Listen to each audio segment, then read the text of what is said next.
Right then, lads, welcome back to Cossy's Arsenal podcast. Arsenal 2, West Ham 1, and finally, we got that win. It was expensive. It was hard. There was a lot of pressure in that game. I really thought Mikel Arteta's strategy in this one was a little bit uncalled for, especially, asking us to sit back against the likes of Jared Bowen, against the likes of Benrahma. I thought we were going to play offensive football. I thought we were going to take the lead in the game. I thought we were going to take the initiative in the game. But of course, goals from Rob Holding and Gabriel Magalhaes have seen us get over the cliff. Of course, that is where the question comes in. Who was your man of the match in this one? A. Edin Ketia, B. Mohamed El Neni, C. Rob Holding, and D. Martin Odegaard. I'm really going to explain each of their performances in this video, and you will know why I thought any of them could have been man of the match. But I thought Arsenal really did a very, very good job, especially coming into this game after seeing Spurs beating Leicester City 3-1. The pressure was then shifted onto our shoulders. We had to deal with it, in a London derby. That is one, but also not only a London derby, against a team that has been absolutely superb this season. But of course, we did the job. Great work, the lads. Now that means we go into the next game against Leeds. At least that is a little bit lighter, and of course Tottenham take on Liverpool. That is another window for Arsenal, just another small window for Arsenal to see the job done. I hope we get that one done over the line. But of course, it's a very, very good beginning to the month, and a very, very good, I think, step forward. It's a huge step forward to Arsenal's aspirations of the UEFA Champions League. Look, I looked at a couple of things in this game, and I'm gonna be breaking the game down. Let me know in the comment section who was your man of the match, and also what did you see in the game that I probably didn't see. Now, if we look at the first half, starting off with that first half, that was horrendous. That was absolutely, terrible. Absolutely terrible from Arsenal. I thought West Ham in that, I think in this game, West Ham will be very, very disappointed that they didn't actually come out on top, in the first half. And they really deserve to take the lead in the first half. I thought Ramsdale was absolutely class. And I'm gonna call out every Aston fan now who told me in the comments yesterday, "Oh, Cossy, Leno should start in that game." Not really. I think Aaron Ramsdale is an okay goalkeeper. We just need to do better in terms of, protecting him better. But also, as a team, we are so sloppy these days. We're giving away the ball for fun these days. Look at that, you look at that first half. West Ham had the lion's share of the ball, and I was still questioning myself, why are West Ham onto us? They are tired. That is one. They were really tired because they traveled. They didn't travel really, but they played on Thursday, this recent Thursday against Frankfurt in a very, very difficult game. So I thought that element of probably burnout would actually reflect in the game, and it did, especially in the second half. But then I also thought the fact that they are targeting that trip to Germany against Frankfurt, it should have given us the morale, the courage, the confidence to have a go at them. And I like the lineup that Mikel Arteta went with, starting with Gabriel Martinelli. He wanted that kind of directness, and I think that is where Mikel got it wrong, and I got it wrong as well. And we never had a plan B, because if you look at the first half, what we're trying to do was, we were trying to get, those diagonal passes, diagonal balls into Gabriel Martinelli. They were well blocked. I think for the first around 5-4 attempts, they were well blocked, and Arsenal typically ran out of ideas. We didn't have a plan B, and thank God that Rob Holding gets that goal. I think it's very, very poor marking, because I don't know how West Ham think that Pablo Fornals should be marking Rob Holding in the penalty area, during a set piece. I don't know why they think like that. And then Rob Holding loses him. Great header, absolutely brilliant header in the first half. But then think about it, lads. Apart from that moment, which other moment did we try to create in the first half? There wasn't any other moment. We were second best in the first half, and I think the credit will come to us in the second half, that although we were still not the by far the better side, we were a little bit better. We tried to have the ball at least 45% of the of ball possession in that second half. There was a time when we had almost 55% of the ball. That is when we had actually scored the second goal and tried to do what you would have called game management. But look, it's not always going to be like this. We need to start games better. We need to start games in a very, very, in a very high position. In this game, we didn't start well. We let West Ham come onto us, and that could have cost us the game. Really, that could have cost us the game. I mean, we are lucky that that Moyes decided he will rest Thomas Susek in that midfield. And a couple of other players. Mikel Antonio also didn't start. But if Mikel Antonio did start in that game, and then Thomas Susek, I thought the quality of that West Ham side could have been upgraded, slightly better. And that could have caused problems for us. So the first half, I was not really convinced. And then Bukayo Saka's performance today, lads, I don't know if anyone has noticed this, but Saka's performance today has been absolutely horrendous. And the truth is, Saka is unfit. Saka is playing with an injury. Now, I do not have a problem with Saka starting games for us, though. He is our best player. And Mikel Arteta, I know, he knows. Right now, you need to play your best 11. Right now, you need to play your best player. But Saka is injured. I mean, there is no question there. And we've seen him all the time. He's falling down without even, serious challenges. And he's taking a lot of time to get back.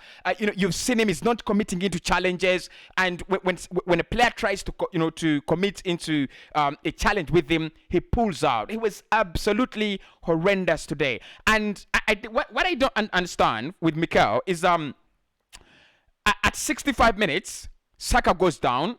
And Mikel knows that this is a player who's not even 45% fit. And then you have Emil Smith Rowe on the bench, a player that we know can really do a great job as a Rom Deuter, a player we know that can actually work very well on the left. And then Gabi Martinelli can come in and play on the right as an inverted winger. Of course, you have the likes of Nicola Pepe as well, and a couple of other options. I don't understand why he takes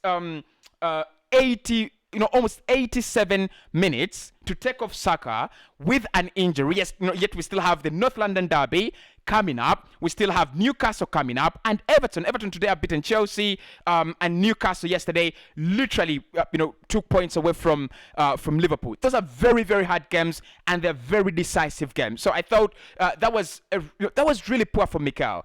I mean, take him off. Honestly, take him off. There's no reason. Take him off.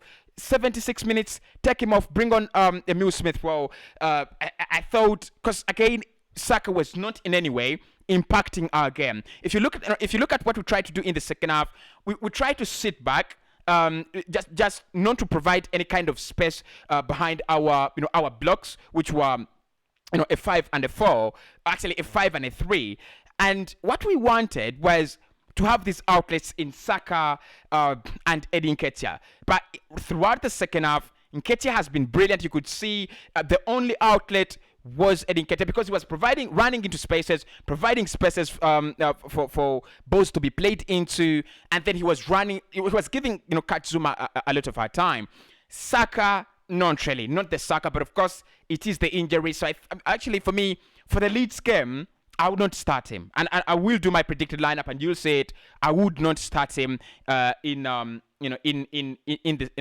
Leeds game. So look, Saka and a terrible first half, but there were also very many positives to pick out in that game, and one is we won a third consecutive game in a row playing poorly. That is absolutely important. It's gonna happen to every team. Yesterday, Liverpool didn't play anywhere, any better than Newcastle. I thought Newcastle probably deserved a point in that game, but Liverpool took away the 3 points. It's the same result. It's the same issue with Liverpool against Everton. Everton were by far, a very, very hard-working side. But again, Liverpool took away the point. So it's a great point. It's a great point that Arsenal play very poorly and then walk away the points, especially away from home. I really, really love that. I also noticed Tomiyasu's performance today. I think that is what he provides Arsenal with, right? Without Ben White, you thought maybe Arsenal's quality in defense would be affected. And look, I had a debate with Tom Canton from the Guna Talk on Twitter, and our debate was that statistically, Ben White has been by far the better player than Gabriel Magalhaes, apart from the goals. Now, I was not agreeing until I went on my SofaScore and I did a couple of background search, and I saw that statistically, defensively and offensively, Ben White has been by far a better player than Gabriel Magalhaes. So I thought Gabriel being out with because I think he's suffering from a hamstring.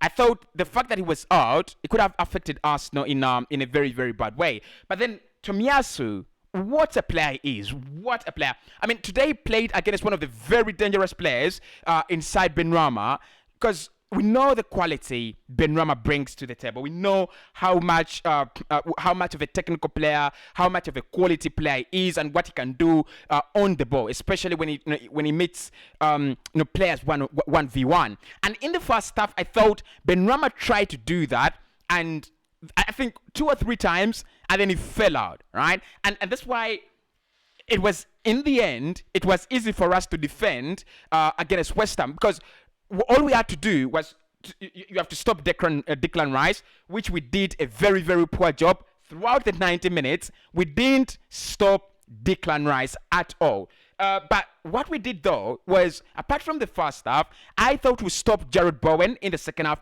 better, and Tomiyasu silenced Said Benrahma throughout the game. So I thought Tomiyasu's performance was very, very key. And then the other player is Rob Holding. Rob Holding had a very, very good game.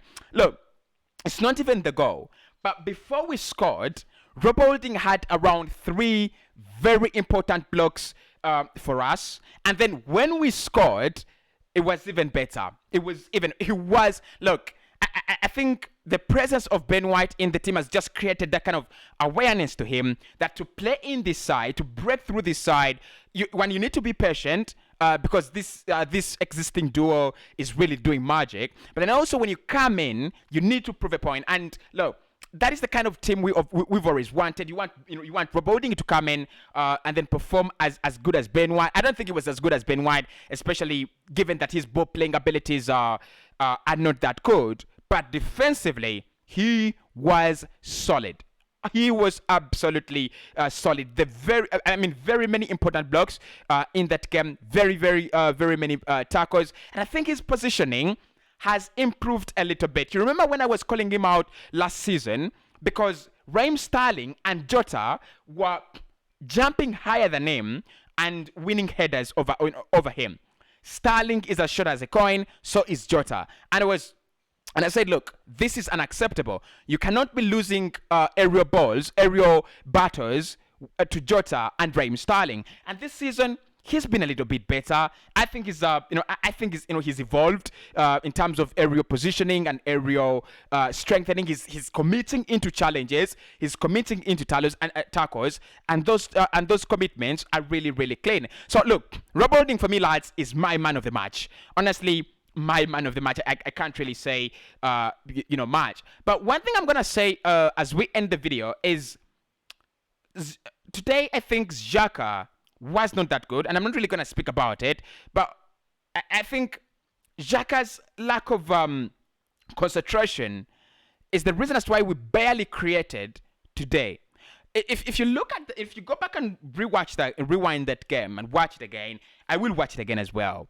But if you go back and watch that game, I think Eddie Nketiah was the only chance to go. And those chances that he was getting were from Martin Odegaard and Mohamed Elneny. But those were not even half chances. Those were balls fed into him to try to run at that defense of Katzuma and Cresswell and the others, which I felt very bad that Cresswell is playing at centre-back. This lad all his life, he plays as a fullback. And because they didn't have options, He suddenly plays as a centre back, and we didn't give him much trouble. We literally didn't give much trouble to West Ham. Look, I want to do a positive match reaction, and I want to say well done to the lads. It's a very very good night, but we barely didn't do anything offensively. Look, I think look. Good cross from Martinelli for the second goal to Gabriel. Gabriel has now scored 4 Premier League goals. You can see why Barcelona and Juve are interested in the man. We'll talk about that in the transfer stories tomorrow. Tomorrow. But listen, the creativity for us today wasn't there. How many key passes did we see into the final third? How many, how many players were running off shoulders, and how many, passes were falling into, spaces to break through the lines? I didn't see that. I honestly didn't see that. But of course, overall, it's the 3 points, isn't it? 3 points bagged in for Arsenal. Come on, you Gunners. Of course, I'll be providing you with my player ratings live. We'll be doing the player ratings live just now, so make sure after you're watching this video you watch me live. And of course, the 6 things we learned will be dropping, and Mikel Arteta's press conference later on. Speak to you soon.